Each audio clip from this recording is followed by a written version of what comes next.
Lu tahu nggak, di antara semua dewa mitologi Yunani, ada salah satu yang paling disalahpahami sepanjang sejarah, namanya Hades.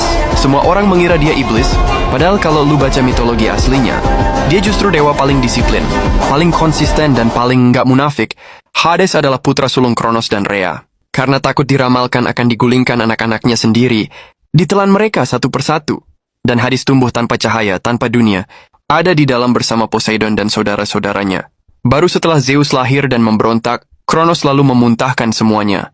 Dan dari sini perang besar Titanomachy pecah, perang 10 tahun antara Dewa Olympus dan para Titan. Hades bertarung tanpa banyak cerita. Setelah kemenangan, dunia dibagi 3 lewat undian.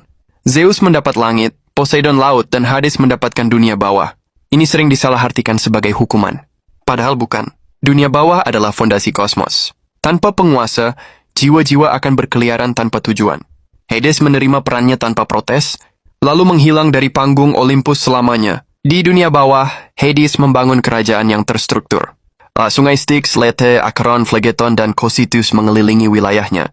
Charon mengantar jiwa, Cerberus menjaga gerbang, para hakim seperti Minos, Radamanthus, dan Aeacus menentukan nasib jiwa. Hades tidak memutuskan siapa masuk surga atau neraka, dia hanya memastikan sistem berjalan. Dia seperti administrator jujur. Julukan Hades adalah Pluton, dewa kekayaan. Semua emas, perak, permata, dan logam berasal dari dalam bumi, wilayahnya. Ironisnya, dia dewa paling kaya tapi paling jarang muncul. Dia membenci kekacauan, drama, dan urusan manusia. Selama aturan dihormati, dia tak pernah ikut campur. Kisah paling terkenal adalah Persephone. Hades jatuh cinta dan membawanya ke dunia bawah.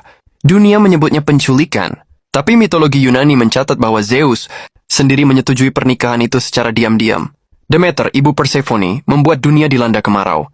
Akhirnya kompromi tercapai, yaitu Persephone menghabiskan sebagian tahun di dunia atas dan sebagian di dunia bawah.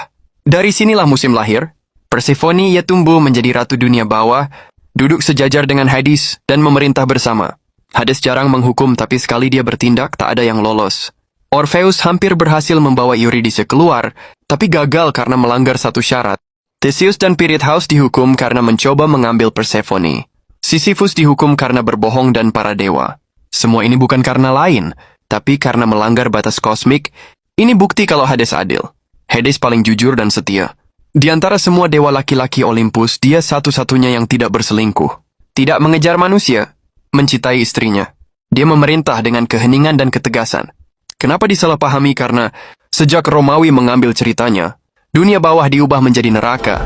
Dan Hades jelas ikut dipelintir jadi simbol neraka abadi. Padahal, Hades memastikan kematian memiliki makna. Ia adalah keseimbangan. Ia dewa